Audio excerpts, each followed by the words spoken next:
अस्सलाम वालेकुम व्यूअर्स। आज के इस ट्यूटोरियल में हम स्विच इन केस स्टेटमेंट को स्टडी करेंगे। तो जावास्क्रिप्ट में स्विच इन केस की जो कंडीशंस हैं उसको किस तरह से लिखा जाता है, उसका सिंटैक्स क्या है और वो किस तरह से काम करती है, जिसको हम स्टडी करेंगे। तो वीडियो शुरू करने से पहले तमाम दोस्तों से गुजारिश है, हमारे चैनल को सब्सक्राइब करें, बेल आइकन दबाना मत भूलें ताकि आने वाले ट्यूटोरियल्स आप तक पहुँच सकें। तो हमारी वेबसाइट learncodeweb.com के ऊपर एक पोस्ट जिसका टाइटल है JavaScript switch and case statement with example. इससे पिछली वीडियो में हमने if and else if statement को स्टडी किया था कि इफ़ की कंडीशंस किस तरह से काम करती हैं। तो आज के इस ट्यूटोरियल में हम स्विच एंड केस की स्टेटमेंट को स्टडी करेंगे। तो इस पोस्ट में आपको तमाम डिटेल्स स्टेप बाय स्टेप समझाने की कोशिश की गई है कि स्विच इन केस स्टेटमेंट किस तरह से लिखी जाती है और ये किस तरह से काम करती है। ये सिंटैक्स बिल्कुल सिमिलर है पीएचपी की स्विच इन केस स्टेटमेंट के तरह। तो इसका जो बेसिक स्ट्रक्चर है, कोड है, वो सिंपल सा आपको अपनी स्क्रीन पे नज़र आ रहा होगा। स्विच के बाद उसके जो छोटी ब्रैकेट है उसके अंदर हम वेरिएबल पास करते हैं और उसके बाद उसका स्कोप डिफाइन होता है जिसके अंदर हम केसेस बना के उसको डिफाइन करते हैं कि अगर उस वेरिएबल जो स्विच के अंदर हमने जिस पैरामीटर के अंदर स्विच के पैरामीटर में हमने जो पास किया है उस वेरिएबल के ऊपर बेसिकली ये कंडीशंस बनती हैं, केस बनते हैं कि अगर वो केस की वैल्यू हमारे पास जो भी आप उसमें पास करें वो आ जाती है तो फिर कोड एग्जीक्यूट हो जाए, और वरना ब्रेक क्या करता है, ब्रेक आपको कोड को वहीं पर रोक देता है, आगे एग्जीक्यूशन को होने नहीं देता। और अगर कोई भी केस आपके पास नहीं मिलता तो डिफ़ॉल्ट आपके पास क्या वैल्यू आए जो यूज़र को नज़र आए तो आप वो भी सेट कर सकते हैं। तो ये इसका बेसिक स्ट्रक्चर है। तो आज हम अपने लोकल सिस्टम के ऊपर इसकी एक एग्जांपल बना के समझने की कोशिश करते हैं। तो चलें स्टार्ट करते हैं। हमारे पास जावास्क्रिप्ट के ट्यूटोरियल्स के अंदर हम एक नया फ़ोल्डर क्रिएट कर लेते हैं। इस फ़ोल्डर का नाम हम रख लेते हैं जावास्क्रिप्ट स्विच डैश केस। इसके अंदर मैं एक फ़ाइल क्रिएट कर लेता हूँ। इस फाइल का नाम हम रख लेते हैं index.html। इसे मैं ओपन कर लेता हूँ। स्क्रिप्ट का कोड इसे पिछली वीडियो में मैंने बताया था, हमने इफ एल्स को स्टडी किया था और स्क्रिप्ट का कोड किस तरह से लिखा जाता है, कौन सी इसकी बेस्ट पोजीशन है, अगर फाइल बना के लिखें तो किस तरह लिखेंगे, वो आपको आई बटन में मिल जाएंगी। तो इसका बेसिक जो स्ट्रक्चर है वो है स्विच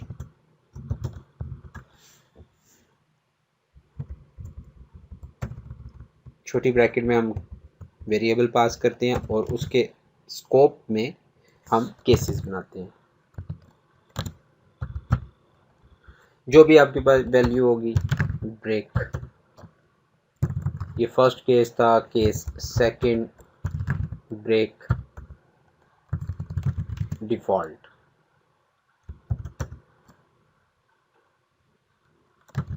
अलर्ट ले लेते हैं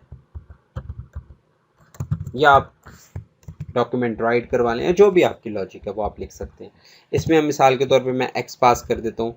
मैं कहता हूँ एक्स अगर जेड है तो हमारे पास ये ब्रेक हो जाए, एक्स अगर ए है तो हमारे पास ये ब्रेक आ जाए। यहाँ पर मैं अलर्ट ले सकता हूँ, कोई भी लॉजिक अपनी लिख सकता हूँ। द एक्स इज जेड, यहाँ पे हम लिख सकते हैं the x is a. Default में the x is nothing.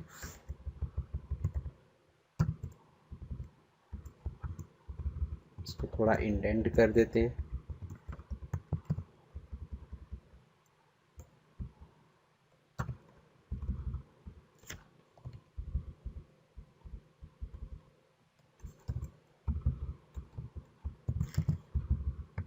Terminator नहीं आना था,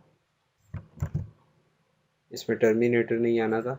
अब हम अपने लोकल सिस्टम पे चलते हैं। सिस्टम के ऊपर हमने ये एक नया बनाया था, तो इसमें reference error x is not defined. X को हम यहाँ पे डिफाइन कर लेते हैं पहले, var x equal to empty.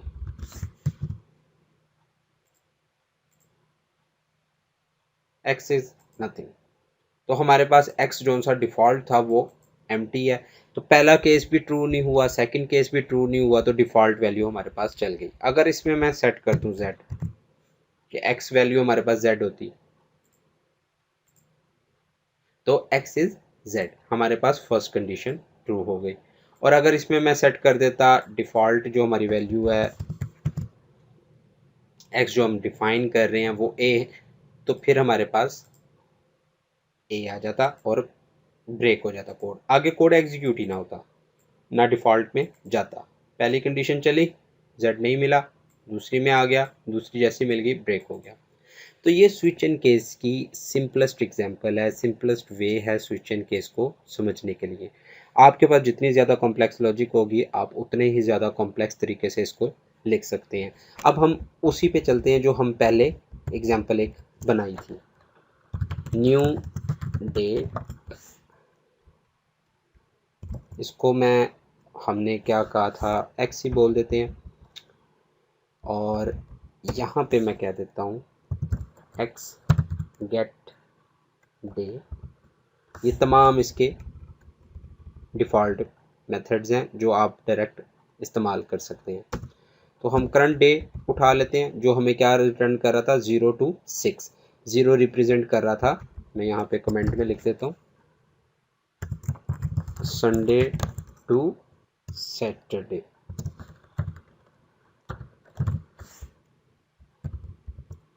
ये संडे टू सैटरडे है, ये बेसिकली 0 to 6 है।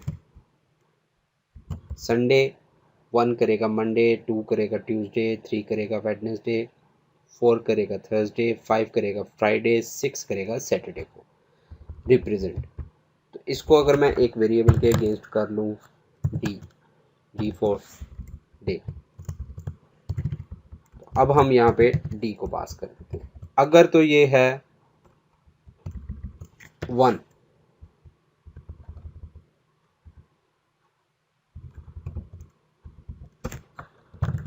केस 2, केस 3,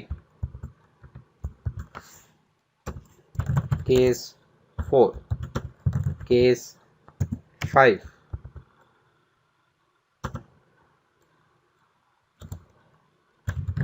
ब्रेक 5 आ जाए तो हमारे पास अलर्ट आ जाए,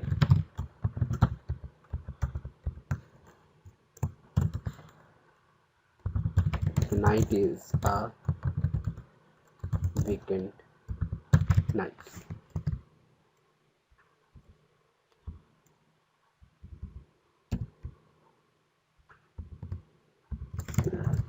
today is a weekend night, और ब्रेक हो जाए, आगे कोड एग्जीक्यूट ना हो। आप इस चीज़ को उठा के टॉप पे भी लेके जा सकते हैं कि 5 आ गया तो ब्रेक हो जाए, एल्स में जाए ना, ये चले ही ना। आप इसको इस तरह भी लिख सकते हैं, केस 6,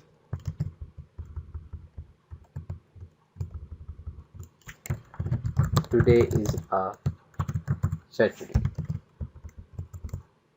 डिफ़ॉल्ट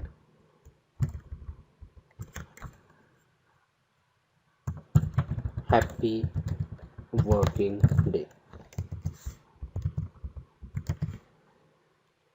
अब फ्राइडे के अलावा कोई भी दिन होगा तो क्या आएगा, हैप्पी वर्किंग डे आ जाएगा। और अगर आपके पास 5 और 6 एग्जीक्यूट हो जाते हैं, वीक नाइट आ जाएगा और टुडे इज सैटरडे का मैसेज आ जाएगा। बाकी में हमने मैसेज नहीं दिखाया, टुडे इज सैटरडे, तो सैटरडे वाले दिन हमारे पास सिंपल मैसेज आ गया सैटरडे का। तो इसी तरह ये कंडीशन आप बना के, अगर आपके पास कोई ऐसी लॉजिक है जिसके अंदर आप डायरेक्ट दिन को देखना चाह रहे हैं कि वो सैटरडे है या संडे या बाकी दिनों पे आप कोई कंडीशन नहीं लगाना चाह रहे, तो आप इस तरह कर सकते हैं। आप ये कंडीशंस बनाने का मकसद सिर्फ ये है, आप किसी भी चीज़ के ऊपर ये कंडीशंस बना सकते हैं। आपके पास अगर कोई वेरिएबल है, लाइक आप एजेस के ऊपर देख रहे हैं, यूज़र की एज के ऊपर देख रहे हैं, तो ये हमारे पास बेसिक एग्जांपल थी स्विच एंड केस की। मिलते हैं अगली वीडियो में। हमारे चैनल को सब्सक्राइब करें, बेल आइकन दबाना मत भूलें ताकि आने वाले ट्यूटोरियल्स आपको बआसानी मिल सके। इससे अगले ट्यूटोरियल में हम अरेज को डिस्कस करेंगे, अरे और फिर उसकी सॉर्टिंग को। तो मिलते हैं अगली वीडियो में। अल्लाह हाफिज़।